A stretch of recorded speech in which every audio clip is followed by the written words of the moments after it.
Aujourd'hui, on est le 24, c'est-à-dire que c'est le réveillon de Noël, enfin. Et je vais vous parler d'un livre sorti en 2015 aux éditions de l'Aube, Isia, écrit par Maïssa Bey, une femme de lettres algérienne née en 1950. Ce livre est genre ma meilleure découverte du mois de décembre et l'un de mes romans préférés de toute l'année parce qu'il est absolument génial. Les personnages sont vraiment trop bien, la narration est trop bien, tout est génial. En gros, il est centré sur Isia, une jeune fille algérienne qui après des études quand même assez brillantes puisqu'elle a une licence, je crois, une licence en traduction, va être confrontée au chômage et donc devoir devenir coiffeuse dans un salon où elle va fréquenter donc pas mal de jeunes femmes et de femmes assez différentes d'elle qui vont lui donner une approche parfois un peu différente de la vie, de la féminité, etc.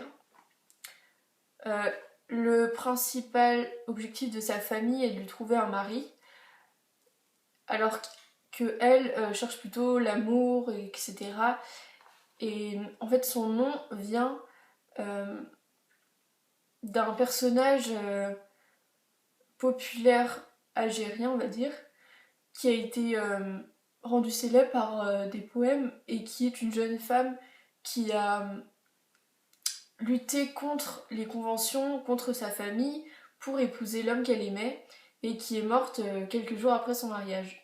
Donc déjà, il est intéressant parce que il montre un peu l'état d'esprit des femmes dans la société algérienne d'aujourd'hui. Après, bien sûr, c'est très subjectif, hein, puisque pas, tout le monde n'a pas le même point de vue, etc. Mais personnellement, ce que j'ai préféré, c'est vraiment le mode de narration. C'est-à-dire que Isia, dans certaines parties qui sont écrites de façon normale, Isia juste parle, elle raconte sa vie, etc. Et en fait, elle se répond en quelque sorte à elle-même dans la suite qui est écrite en italique. Et ça donne vraiment un truc génial. C'est-à-dire qu'elle a son elle normal et son elle un peu hyper sceptique, assez négatif, qui lui répond. Je trouve qu'il y a beaucoup de pensées féministes dans ce livre, donc ça m'a beaucoup plu personnellement. Et on voit qu'elle a vraiment une réflexion sur elle-même, sur la société, sur la façon dont elle veut vivre sa vie, ce qui est vraiment génial. Donc j'espère que vous avez aimé cette vidéo. Et du coup, je ne peux plus dire on se retrouve demain pour la prochaine, puisque c'était la dernière du calendrier de l'Avent. Donc, eh ben, il est peut-être temps de faire une petite conclusion. Alors, à quoi a servi ce calendrier de l'Avent concrètement, j'ai l'impression d'avoir beaucoup progressé, que ce soit en montage, pour filmer, etc. J'arrive beaucoup mieux à parler devant une caméra, etc. Ce qui était un peu l'objectif de base. J'arrive à monter de plus en plus rapidement, ça c'est assez cool aussi. J'ai réussi à être assez régulière dans les vidéos, à en mettre une par jour. Eh bien, au revoir!